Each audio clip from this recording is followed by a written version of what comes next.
Hey guys, thanks for joining us. I have a very special broadcast prepared for you here, and I'm really excited. This one is going to delve into areas, really, I think, of spiritual warfare. At least that's the way I want to couch it. We're going to talk about evolution with the one and only James Perloff. But guys, spiritual warfare is alive and well on this planet. The Goddard Tunnel opening ceremony on June 1st in Switzerland, which we reported on in great detail over at thephaser.com, is just one of the best recent examples. That ceremony, which cost more than $8 million, was littered with satanic imagery, symbology, and occult importance to the elite. And then we take a look at what's going on at CERN and the occult agenda with Shiva, the goddess of destruction, outside of the CERN Large Hadron Collider facility. The work of Anthony Patch has done much to reveal the elite's plans with CERN, the largest and most complex machine ever built in the history of mankind. Most people don't even know about it. And check out the Scariest Movie Ever YouTube channel to watch a video called A Very Strange Connection Between CERN, Obama, and Rihanna. The point here is that the subject we are about to discuss is very, very relevant, because if the powers that be can make the world believe that the beauty of this earth and the incredible complexity of life on this planet is nothing more than a random accident, that there is no designer, then they can get you to put down your defenses, your spiritual shields, so that you no longer have the eyes to see and the ability to recognize that the spiritual warfare in which they are actively engaged is very real, and it's unfolding all around us at this very moment. Guys, author James Perloff is back. He's returning to SGT Report to discuss his incredible work in the area of evolution. His books, Tornado in a Junkyard and The Case Against Darwin, are a wake-up call for anyone who fully believes Darwin's version of creation. It's my honor to welcome back James Perloff. Well, it's an honor to be back on the SGT Report. Well, what did you think of that intro, James? You know my feeling about spiritual warfare. I can see what the elite are up to, and I think that makes our conversation very, very relevant, because I believe there is a designer behind the beauty and the creation of this planet. But the elite don't want people to believe that. They want people to just be lulled back to sleep. Don't take a look at the biblical version of creation. Just listen to us. It was all an accident. That's right. And so we're going to be talking about Darwin's theory today and what's wrong with it. But you're starting off on the right foot, which is why this is relevant, because some of our viewers might think, hey, you guys are just talking about some biological theory. That's not interesting to me. What's this got to do with the SGT report? And so let's talk a little about the relevance first, and then we'll talk about what's wrong with the theory from a science viewpoint. And here's the thing, Sean. If a person is a Christian, or maybe not even a strong Christian, but they have kids and they see that our culture is going pretty crazy, they see the transgender thing unfolding, and they see the satanic images coming out of Hollywood movies. You were just talking about the Swiss railway ceremony. So they say, well, I want my kids to have a moral foundation. So even though maybe they're not a strong Christian, they bring their kids to church, send them to Sunday school.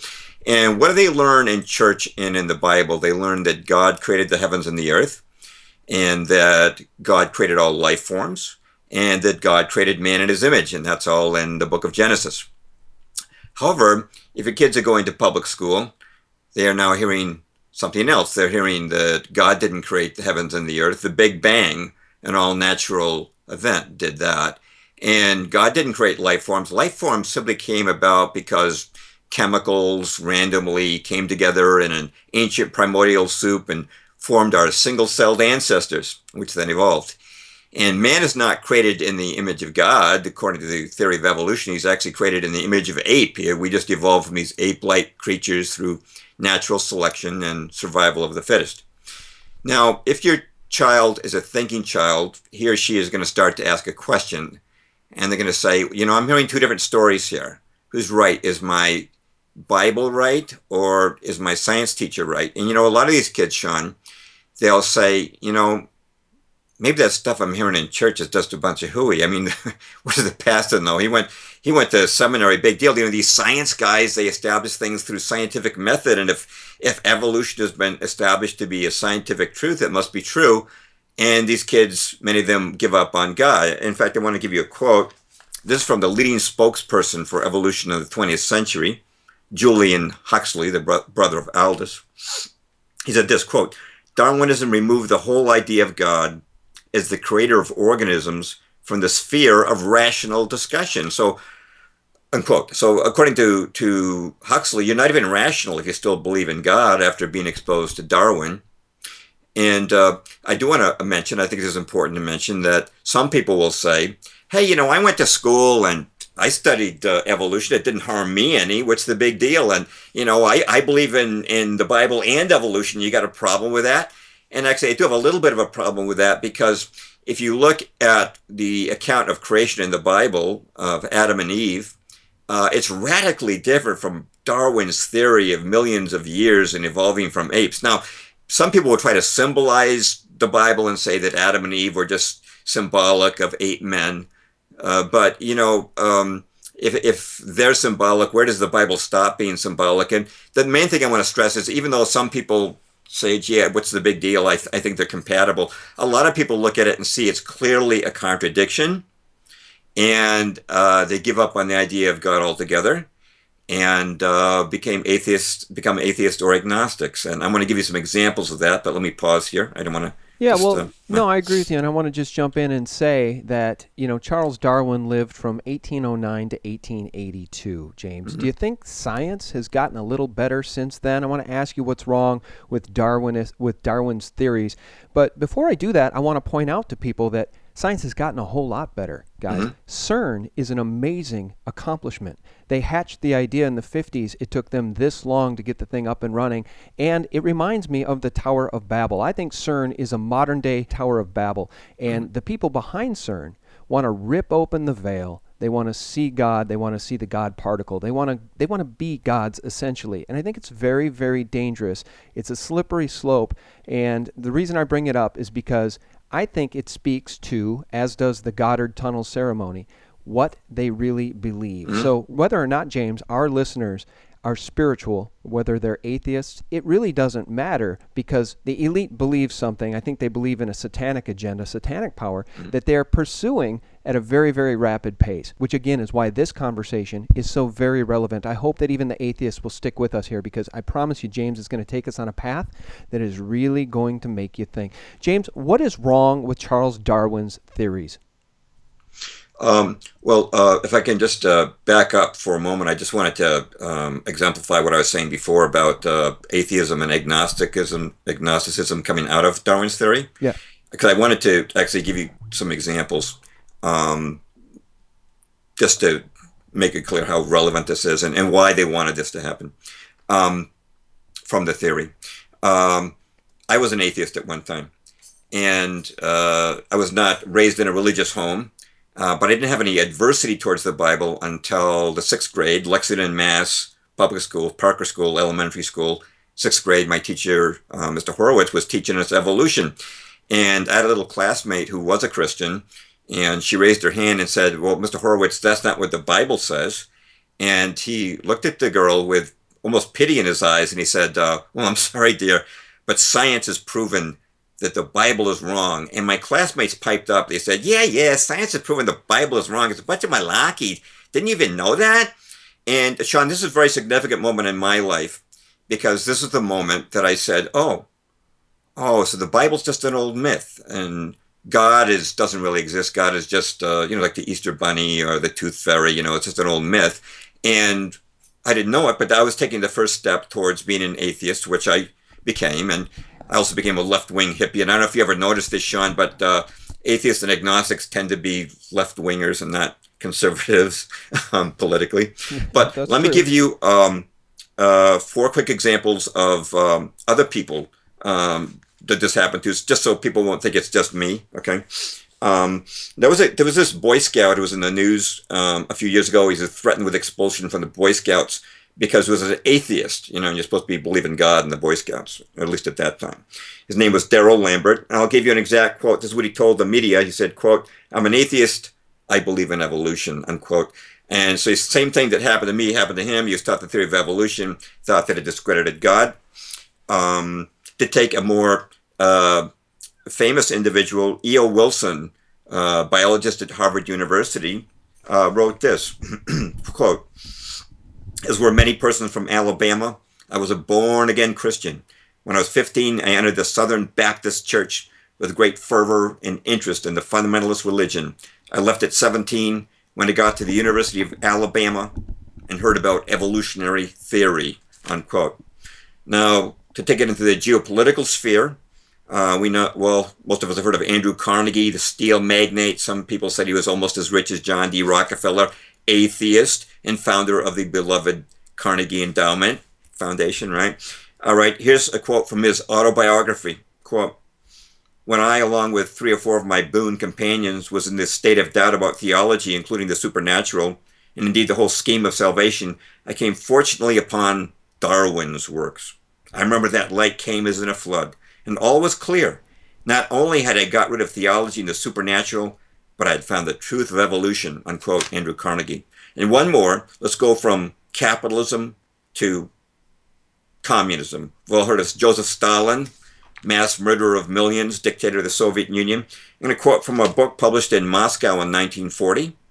It's his biography. It's called Landmarks in the Life of Stalin. Quote, at a very early age, while still a pupil in the ecclesiastical school, religious school, right, Comrade Stalin developed a critical mind and revolutionary sentiments. He began to read Darwin and became an atheist. Ziegler Jidzi, a boyhood friend of Stalin's, relates, I began to speak of God. Joseph heard me out, and after a moment's silence said, you know, they're fooling us. There is no God. I was astonished at these words. I had never heard anything like it before. How can you say such things, So-So? I exclaimed. I'll lend you a book to read. It will show you that the world and all living things are quite different from what you imagine, and all this talk about God is sheer nonsense, Joseph said. What book is that? I inquired. Darwin. You must read it. Joseph impressed on me. Unquote. Landmarks in the Life of Stalin. Now we could go on, but I just wanted to make it clear that Darwinism for well over a century has been turning people into agnostics and atheists. And I also want to say one more thing about this, Sean. Why is it, because Darwin was financed, okay, he got financial help. Why is it that the powers that be, the Rothschilds, wanted to introduce this theory and have it impressed upon the public? And you actually touched on this on the beginning. Once you remove God as the creator and replace it with chance processes, which is what Darwin's theory does, you make the Bible an old myth. When you make the Bible an old myth, the 10 Commandments are an old myth. And what do the 10 Commandments teach you? That you shouldn't kill, shouldn't steal, shouldn't lie, right? Good stuff, right? Yeah. All right. But the Rothschilds wanted a world in which politicians and newscasters would lie, in which bankers would steal for them, and in which eugenicists and soldiers would kill for them in their population control program, okay? So it's very important for them to have this theory advanced as science and as fact. And of course, a Darwinist at this point in our conversation, I know what they would say, Sean, because I used to be an evolutionist myself. An evolutionist would say, well, you know what? I don't believe in any of this garbage you guys are saying about the so-called moral implications of Darwinism. But even if I did, so what? Darwin's theory is as well proven as the laws of gravity. It's a science like physics and chemistry. And you know what? If you disagree with it, you're obviously anti-science. You might as well be against physics and chemistry as well. Yeah, that's right. And that's really the segue into our next phase, and the main phase is what's wrong with the theory scientifically. We want to show that actually scientifically it's bogus. Yeah, I want you to dismantle this because I'll play devil's advocate because you're right. That's what they are. The naysayers will say, "Hey, look, on the origin of species, it proves Darwin's theory is absolutely right, and you people are nuts. You people are Bible-believing nuts if you think that it's not true. We know evolution is fact. Darwin proved it." And I just want to say a couple things. Again, getting back to the fact that the man wrote the book in the 1800s, we now know that on the molecular level, they used to believe, this guy believed that the smaller things got, the simpler things got. And the exact opposite is true, James. They've now realized that the smaller they go onto the quantum level, there's evidence of complexity so magnificent that it speaks to a designer, and many atheist scientists have even come out to say just that. So I want to ask you, What is wrong with Darwin's On the Origin of Species that the establishment still bitterly clings to as a piece of faith, just like they cling to the Big Bang, which is nothing more than a theory? What's wrong with On the Origin of Species? Well, we're going to present four proofs that it's wrong, and then we're going to take two proofs that the evolutionists use and show where they're flawed. And I think the best place to start is at the beginning of life. Oh, you know what, Sean? I want you to put a graphic up on the screen because I think it's important we give our audience a 1 minute refresher on what the theory of evolution says. Can do. What graphic? What the theory says is that life began in the ocean billions of years ago when the right chemicals formed our single-celled ancestors by chance. And then these single-celled creatures began to evolve into multicellular creatures, and they became the first sea-going invertebrates. Invertebrates, a creature without a backbone, like a jellyfish. Then the invertebrates evolved into fish, and then fish yearned to come ashore, and so their fins started to evolve into legs, and they became the first amphibians, which are creatures, of course, that can go on land or water like a frog. And then amphibians evolved into reptiles evolved into mammals, and then eventually within the class of mammals, you had these ape-like creatures who evolved into man. And that's the theory in a nutshell. It might be taught a little differently from one school of thought to another, but that's it. And that's basically what your kids are taught in school. So to start at the beginning, the origin of life, and Darwin did talk about that, the origin of species, said that life began in a warm little pond, but after a while they realized that a pond wouldn't last long enough for significant evolution to take place, so they changed it to the ocean. So let's see what's wrong with this. Now, I've got a can here of all natural cola. And if we look at it, it says cola. It says 12 ounces, which it reminds us, in this case, is 354 mLs. I laughed because you said all natural cola. I don't think there's anything natural about cola, but go ahead. Well, it's from Whole Foods. Okay, got it. It's as natural as cola can get. Let's put it that way, okay? Gotcha. Copy. All right. Now, it says Whole Foods on it, and it's got a list of ingredients, the amount of fat and sodium, and it's got a barcode, which is scannable, and it's got a pop top, which works very nicely, and it's got cola inside, very tasty, right? Now, does anybody think that this can and its contents and the printing on the outside could have originated by pure chance? And obviously not. I mean, it's too well designed. So that raises the question of how could a cell come about by chance, because it's astronomically more complex than the can I just showed you. And I want to give you a quote. The quote is this, quote, "A simple one-celled bacterium, R. coli, contains DNA information units that are the equivalent of 100 million pages of Encyclopedia Britannica," unquote. And that quote is from the Encyclopedia Britannica. Now, cells have a functional unit called proteins. That's our basic unit. And even in a bacterial cell, there's thousands of different proteins. And not to get technical, but proteins are found out in a smaller building block called amino acids, and there's hundreds in one protein, and they have to be in the right order. And some of your listeners, I'm sure, have heard of Francis Crick. He won the Nobel Prize for co-discovering the structure of DNA.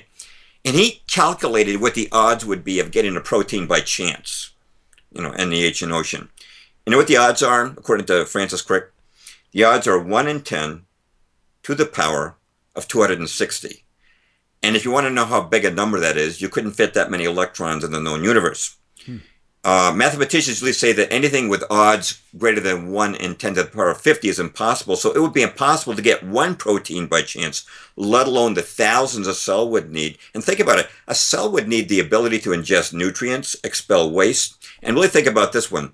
This first cell formed by chance before it died, in the span of one lifetime, would have had to develop and perfect the process of cellular reproduction, because if it didn't, there never would have been a second cell, and Darwin's evolutionary process would stop right there. Yeah, I just love that. I also love the metaphor of a tornado in a junkyard. Maybe you could just briefly share that story for people, with people, because I think it's so powerful. And I'd like to mention that my friend Thomas Gailey recently wrote an article that we posted at SGT Report called "The Problems with Evolutionary Theory." You guys can Google that and read Tom's article. I bring it up because the comments section was filled with people who agreed and disagreed. So this is a very, very, again, relevant and important topic, because it's very, very difficult to sway people who are strict Darwinists into our camp which is the camp that believes that there is a designer and there was a creator from day one. Can you tell people about Tornado in a Junkyard? Just share that story. I just love it. Well, that's the title of my first book on Darwinism, and I borrowed the imagery from Sir Fred Hoyle, the noted British astronomer. He was asked what he thought the chances were of higher life forms evolving by Darwinian processes, and he said that the odds would be the same as a tornado sweeping through a junkyard and leaving behind a perfectly assembled Boeing 747. Yeah. And I love that imagery, so I chose it for the title of my book. Yeah, it's fantastic, and it speaks to the complexity of, quote unquote, the design. Again, that Coke can, not nearly as complex as a cell or a strand of DNA, and yet it too had a designer. Okay, let's move on. Let's continue to deconstruct Darwin. All right. I just want to mention, by the way, we're talking about science. Science is based on observations, and there are no observations to support this idea that a cell could come about by chance. I mean, nobody's ever seen chemicals randomly assemble themselves into working functional cellular parts. Okay, but our second of four evidences is genetics, and of course, genes dictate what our physical makeup is. Now, a zebra can't give birth to a baby kangaroo. Why? Because she hasn't got kangaroo genes. A woman can't even be born with blonde hair unless she's got genes for blonde hair, right? Otherwise, she's got to use a Lady Clairol. Now, Darwin didn't know about genetics. As we were saying, science is advancing. It was not a science in his day, at least when he wrote The Origin of Species. And when Darwinists first heard of genetics, when they learned about it, they first resisted it. And the reason was they realized, we don't have to just explain in our theory how the anatomical features came about by evolution. We now have to explain how the new genes came about, because, if we came from a fish, a fish's gene pool is radically different than a human's gene pool. So where did the genes come from? And this originally stumped the Darwinists, but they came up with a solution. And what the solution was, Sean, it was mutations. Random mutations, which are a copying mistake in the genetic code. They occur very rarely, but they do occasionally happen, and they do change genetic information, right? Cancer's a mutation, too. Yeah. There's a definite downside to some mutations, James. I'll say. They say that mutations are the building block of evolutionary change. So in other words, hundreds of millions of years ago, some fish got a random mutation that gave a little bit of an arm, right? And this was conferred such a great survival advantage that it spread through those fish. And then, lo and behold, another mutation came along which gave it a little bit more of an arm, until finally the fish had, through mutation, developed an arm. Okay, here's the problem with that. Science is advancing, as you said. We now have this book, Not by Chance, Shattering the Modern Theory of Evolution, by Dr. Lee Spetner, who is no dweeb. Maybe I didn't hold that up in a way you can really see it. But Dr. Spetner, MIT grad, PhD, taught information science for years at Johns Hopkins University and the Weizmann Institute. And here's what he writes in his book, quote, "In all the reading I've done in life sciences literature, I've never found a mutation that added information.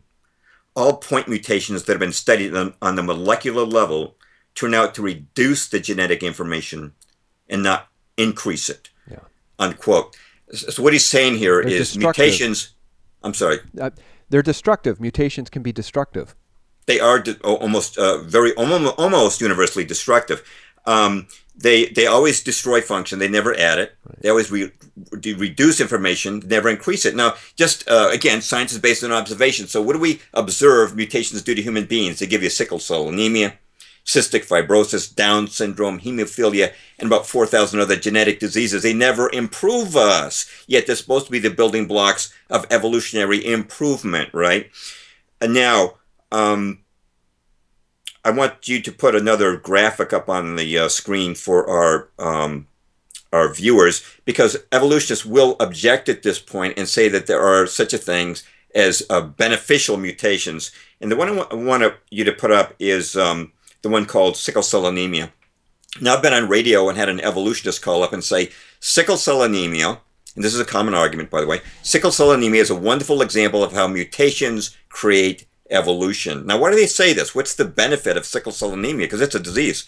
Well, the benefit is that people with sickle cell do not get malaria. And so the argument is that mutations have redesigned, reconstructed the red blood cells so we don't get malaria. Okay, so let's look at the picture, and we see a normal red blood cell, and below that a sickle cell. Now, the sickle cell is deformed, it is misshapen.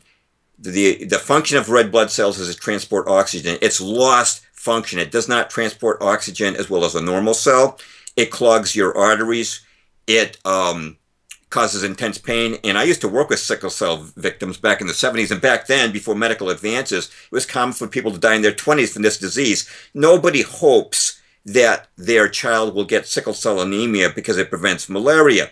Now, it's true that the parasites that cause malaria don't like to go into these deformed cells, but that's just like you wouldn't want to move into a house that was all dilapidated, you know? It has lost function. It has lost information. You know what, Sean? If I cut off my legs, I won't get athlete's foot. It'll prevent a disease, right? So that's a benefit, right? But it's not evolution. All mutations will delete information and function. They don't add to it. That's Dr. Spetner's point, and that is our proof number 2 against the theory of evolution. Yeah, it's interesting to hear you talk about all this. So many of us know this information. To others, it's new, and that's because of the public schools, because of the indoctrination, the Darwinist indoctrination. And as we talk about this, James, you know what vision comes to mind? Frankenstein science is what Darwin's theory of evolution is. It's Frankenstein science, and you can't have the beauty we see in nature happen by accident or by chance mutation. If it happened by chance mutation, we wouldn't see beautiful tropical birds and beautiful tropical fish. We would see monstrous results, in my opinion. Now, I want to ask you about the historical record. This comes from my friend Thomas. Is there any evidence in the fossil record to support evolution? I've never seen it. And, let's talk about the missing link. Is there any fossil record that supports these jumps between species? Great question. So what you should really do is I want to ask you to put the picture called evolution sequence back on the screen. And we see these organisms, right? We see this microorganisms, invertebrates, fish, to amphibians, to reptiles, to mammals. That's a sequence that Darwin proposed and which is still taught in public schools today. All right. So if we look at these pictures, Sean, there are tens of thousands of species that fit into these categories: germs, invertebrates, fish, amphibians, reptiles, and mammals. But how many species are there that are intermediate? 0. Not one. Nada. But there should be many. Darwin said the number would be inconceivably great. In fact, I'm going to ask you to put another picture up, which is a microcosm of this picture. It's called fish to amphibian. Now, to think about it, for a fish to become a walking land creature, it wouldn't have to just evolve new bones. It would have to evolve new muscles to support those bones and new nerves to control the movements of the limbs. And while it was coming on shore, it would have to evolve a whole new breathing system. Now, according to evolutionists themselves, this happened by chance mutations. So as you can imagine, in the red arrow area here, the in-between phase, there would have to be millions of creatures living and dying. And as I said, Darwin himself said the number would be inconceivably great. So where are they? Why is it that we have no overlaps? The founder of taxonomy, Carolus Linnaeus, he's the guy who started calling creatures by genus, species. He invented those terms, right?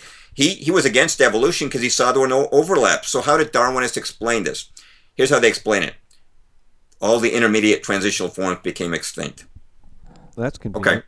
Well, that's like saying that my dog ate my homework. Yeah. The translation of they all became extinct as we ain't got no proof. Just as there's no proof for a cell coming about by chance. And if you can put on the screen one more time, this is the last time I'll ask for it, that evolution sequence from microorganism to human. This is what Darwin is saying. We started out as basically a bacterium, a single-celled creature who evolved into a human. But did you know, Sean, science is based on observation, right? Did you know by actual observation, we've never seen one species of bacteria evolve into another species of bacteria? This is a quote from Alan H. Litton, Professor Emeritus of Bacteriology at the University of Bristol in England. Quote, throughout 150 years of the science of bacteriology, there is no evidence that one species of bacteria has changed into another. Unquote. How do you like them apples? We're supposed to believe bacteria became people, but by actual observation, no species of bacteria has even changed to another species of bacteria. Yeah, So talk about your life. yeah, bacteria became human beings, right? This precious, Yeah. beautiful design. They also Mm-hmm. happen to become wolves, and they also happen to become fish, and they also Mm-hmm. happen to become apes, and they also happen to become. It's absolutely absurd, but so often I'll hear people whose intellect I respect. Joe Rogan has a very popular podcast, and Joe Rogan consistently will talk about evolution, and he will cite wolves and dogs. He'll say all the dog breeds came from wolves. There's your example of evolution. I'm tired of hearing people talk about creation. What's wrong with that thesis? It's far too simple, in my opinion, James, because it only speaks to intra-species evolution, which I think has been documented, but it does not speak to one species becoming another species. Where's Joe Rogan got it wrong when he talks about dog breeds? We're going to get to that, but I Okay. want to back up and handle your question on fossils first. Can we do Okay, that? Coach, you bet. I'm too excited, man. I'll slow down. All right, Okay. let's back up. Yeah, we're definitely going to get to that. The fossils, because, okay, since there are no transitional or in between forms in the living world, the evolutionists will say it's in the fossil record. And you had asked about that. Let's just touch on that. Um, in my books, I have quotes from evolutionists themselves that there are no transitional forms between any of these major groups. But we haven't got time for that, so I'm going to give you one coverall quote. And this is from Colin Patterson, senior paleontologist at the British Museum of Natural History. In fact, he was the director of the British Museum. Quote, the American Museum people are hard to contradict when they say there are no transitional fossils. As a paleontologist myself, I am much occupied with the philosophical problems of identifying ancestral forms in the fossil record. I will lay it on the line. There is not one such fossil for which one could make a watertight argument, unquote, Colin Patterson. Now, by the way, you'll find the quotes and citations in my books. Let's take a couple examples of, because you will see, evolution will argue against this, of course, because every once in a while you will see a spectacular headline saying a missing link's been found. Let's take two examples of missing links, okay, that have been discredited. Put the picture up of Piltdown Man. Right. Now, Complete fraud. yeah, here we have the Piltdown Man surrounded by scientists. The guy in the white suit is Sir Arthur Keith, noted anatomist. And looking over his shoulder is Sir Grafton Elliott Smith, and you have these other Darwinists. By the way, the reason they're called Sir is because they were knighted for That's their work on the Piltdown Yeah, Man. Now, they what was the serve the Piltdown queen. Man? They serve the queen. They're still doing it, right? Still serving the different queens. Many people But do. anyway, what was the Piltdown Man? The Piltdown Man was an alleged ape man found in a gravel pit not too far from Darwin's home. And it consisted of a jawbone and a skull. And when the find was announced in 1912, you know what the headline was in the New York Times? It was Darwin Theory Proved True. Right. Oh, you can always rely on good old mainstream media, you Yeah, know. Hearst. That was probably a Hearst publication. Hearst himself wrote that one. He would have. I think the New York Times beat him to the punch. He was over on the New York Journal, right? But anyway, okay, so this alleged ape man, which they said was 500 million years old, was on display at the British Museum for about 40 years before it was discovered to be a fake. What it actually was not 500 million years old. The lower jawbone was a modern orangutan jaw. Somebody had simply filed down the teeth to make them more human looking and stained it to make it look old. And they put it together in the pit with a human skull, which they also stained to make it look old. And it fooled all these guys at the British Museum, although, who knows, maybe one or two were even involved with the fraud. Who knows? But some people would say, okay, well, that was a clever forgery. You know, anyone could be fooled by a forgery, but no one could be fooled by a real fossil. So let's take an example of how you can be fooled by a real fossil. So I'd like you to put on the screen the image I've called coelacanth fossil. And what we're looking at is the coelacanth was a fish found in Jurassic Rock, the age of the dinosaurs. And for years, evolutionists said it had been extinct for tens of millions of years. And they said it was a transition between fish and amphibians. And if you look at this fossil, it looks like it's walking, right? They said this is a walking fish. Look, it's got little legs there. Here's the problem. In 1938, somebody caught a live coelacanth off the coast of Madagascar. And since then, hundreds more have been caught. And if you could put the image now on the screen of live coelacanth, examination of the coelacanth proved it was 100% fish. No amphibian characteristics. Now, why is it so easy to be fooled by a fossil? Because 99% of the biology of any creature is in its soft anatomy, which you cannot access in a fossil. And that makes it very easy to fill in the other 99%, fill in besides the 1% you can see with your imagination. And that's fossils. You'll see an occasional spectacular one announced, but there should be an inconceivably great number of these fossils if the theory is true. And of course, we don't see those. All right, for the fourth area of evidence that I'd like to address today comes from Dr. Michael Behe, who's a biochemist at Lehigh University in Pennsylvania. He's written this book, Darwin's Black Box, The Biochemical Challenge to Evolution. And in this book, he talks about something called irreducible complexity. Now, what he means by that is that in the human body and other creatures, there are certain systems that are very complex and that consist of interdependent parts. You take away one or two parts, the whole system won't work. Ergo, they cannot have evolved. Now, that sounds abstract, so let's take a practical example that he gives.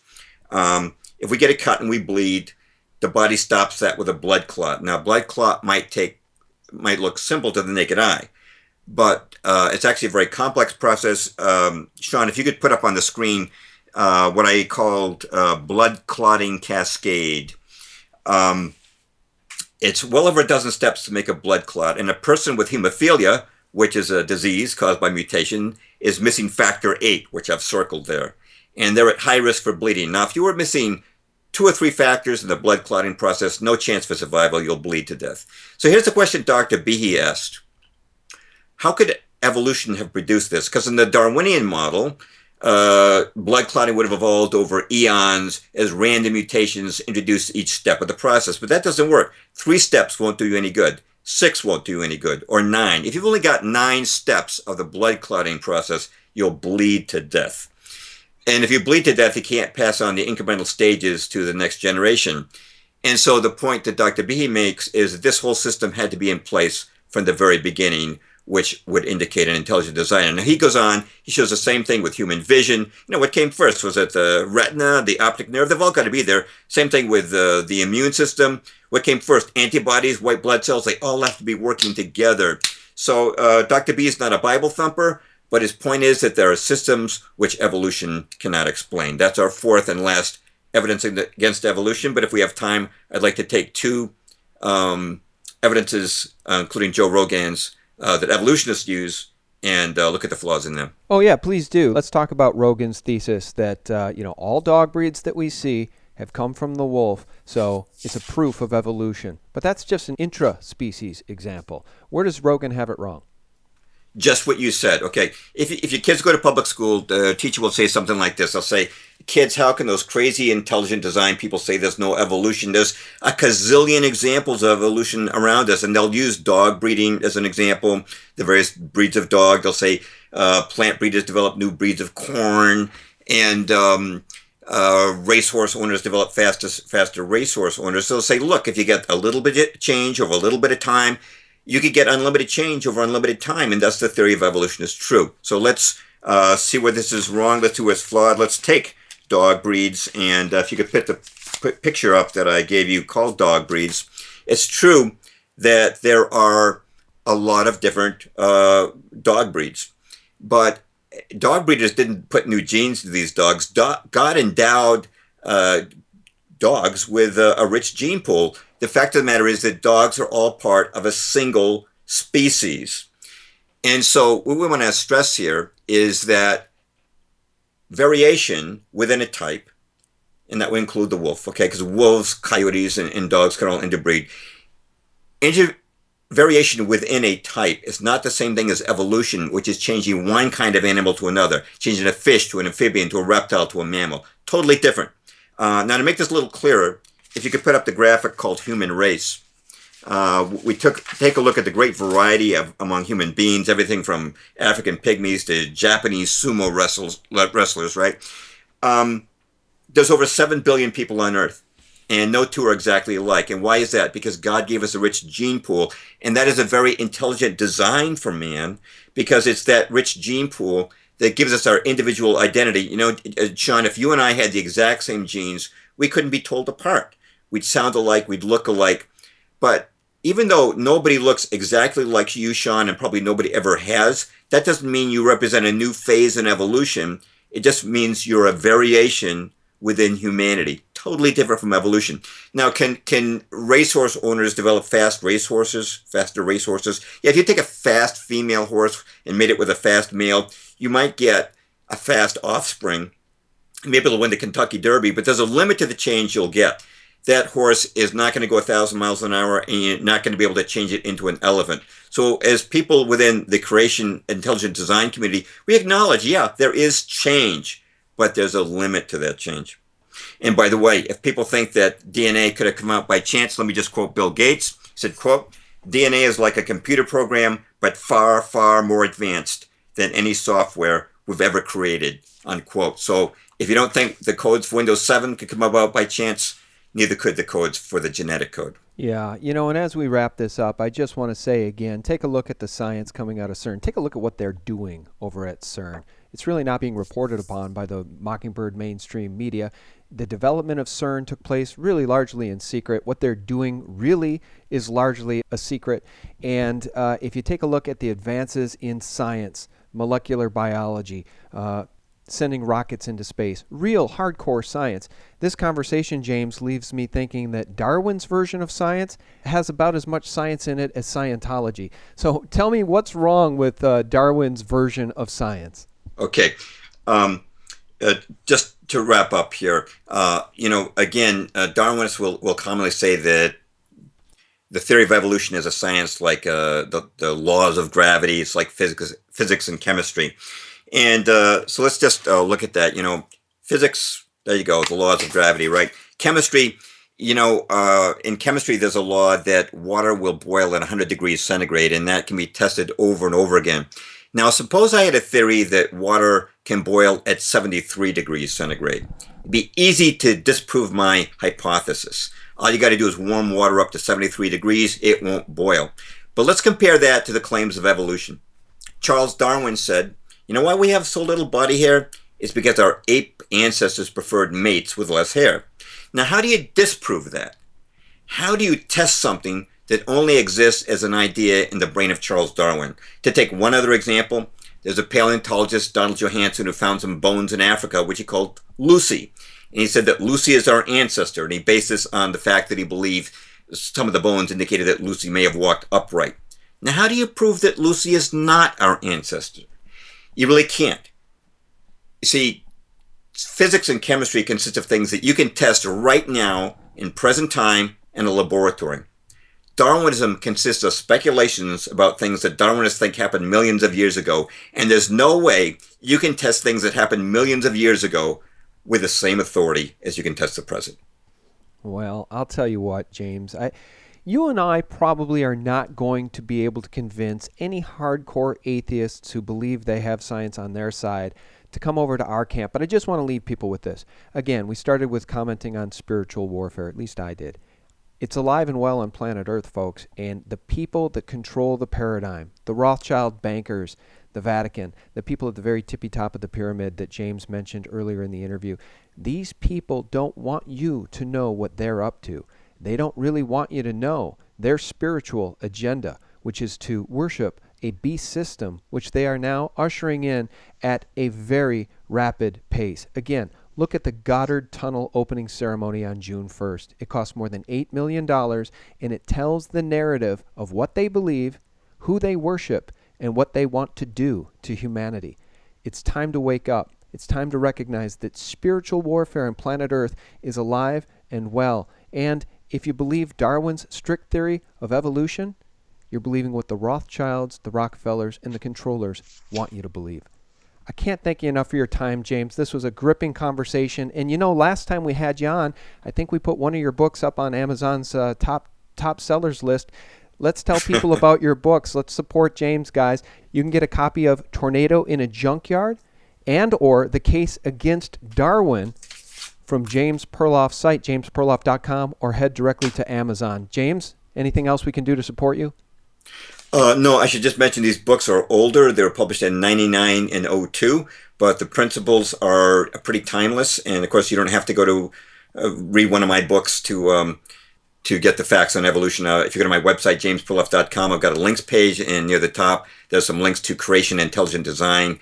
sites where you can get this information for free. By the way, just to explain the difference between the two books, The Case Against Darwin is very short. You can read it in a couple of hours.